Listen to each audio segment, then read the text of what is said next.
S'il y a bien un téléphone qui était attendu en cette fin d'année 2019, eh bien c'était le Huawei Mate 30 Pro. Il était attendu, pas forcément pour les bonnes raisons, mais en tout cas, on a déjà pu le prendre en main et il envoie plutôt du lourd. Salut à toutes et à tous, c'est Geoffroy de Frandroid et aujourd'hui, on est là pour prendre en main le Huawei Mate 30 Pro. Vous êtes prêts? C'est parti.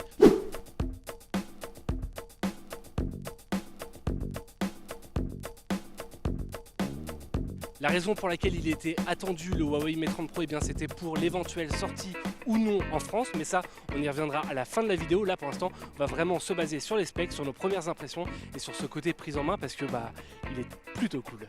L'écran il est assez ouf déjà parce qu'il a une diagonale de 6,53 pouces, c'est assez grand mais ça passe encore parce que les bords ils sont très incurvés, c'est tout simple, on voit pas du tout les bordures du smartphone, on voit que l'écran quand on est en face de soi et c'est vraiment impressionnant. Concernant la définition, on a une définition de 2400 par 1776 pixels et là encore une fois c'est très net, ça fait plaisir. Pour la batterie c'est tout simple, on a un accumulateur de 4500 mAh, on a une recharge rapide 40 watts qui est proposée et on a une recharge sans fil 27 watts avec un lot d'accessoires assez incroyable.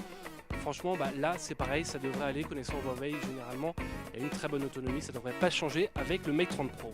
Sur l'appareil photo, on va retrouver trois optiques principales à l'arrière, en plus du capteur TOF qu'on avait déjà sur le P30 Pro, à savoir une optique ultra grand angle de 40 mégapixels qui va permettre de servir notamment pour la vidéo, parce que oui, paradoxalement, c'est vraiment cette optique-là qui est utilisée pour la vidéo par Huawei sur le Mate 30 Pro. En tout cas, il nous assure que ça va être une optique qui va permettre vraiment de ne pas trop cropper dans l'image et d'avoir une image qui est assez folle. On a une optique principale, donc un objectif principal, encore une fois, de 40 mégapixels avec une ouverture à f1.6 et encore une fois le capteur rouge, jaune, bleu qu'on avait déjà sur le Huawei P30 Pro et on a une optique zoom encore une fois qui peut monter jusqu'à x50, c'est encore une fois la même que celle qu'on avait sur le Huawei P30 Pro, donc il n'y a pas trop de modifications si ce n'est pour la vidéo.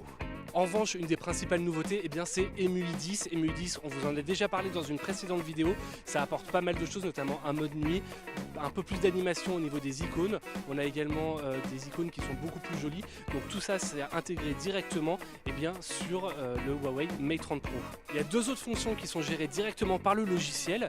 Ça va être directement un capteur de mouvement qui est intégré dans la grosse encoche du Huawei Mate 30 Pro. Ce capteur de mouvement, il fait pas mal penser au projet Soli. Ça va permettre, par exemple, de faire défiler les pages simplement d'un mouvement de main. Si vous serrez la main, ça va permettre de faire une capture d'écran. C'est plutôt intéressant, ça fait quand même beaucoup penser au projet Soli de Google qu'on verra finalement sur le Pixel 4, mais pour l'instant c'est pas encore là et on a eu pas mal de petits bugs.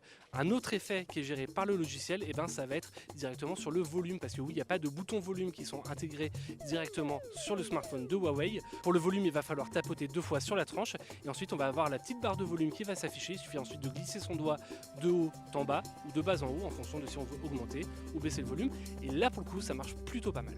Au niveau de la disponibilité, c'est là que ça se complique, c'est qu'on a un Mate 30 Pro qui va être disponible à 1099 €, qui sera disponible. On ne sait pas quand. On ne sait pas quand parce que pour l'instant le smartphone n'a pas été annoncé en Europe.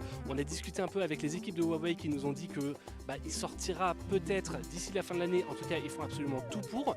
Mais ce qui est sûr, c'est qu'a priori, pour l'instant, il n'est pas certifié par Google, donc il n'y a pas les services Google, ce qui va poser pas mal de problèmes techniques, notamment pour les applications, même si vous les installez via des APK.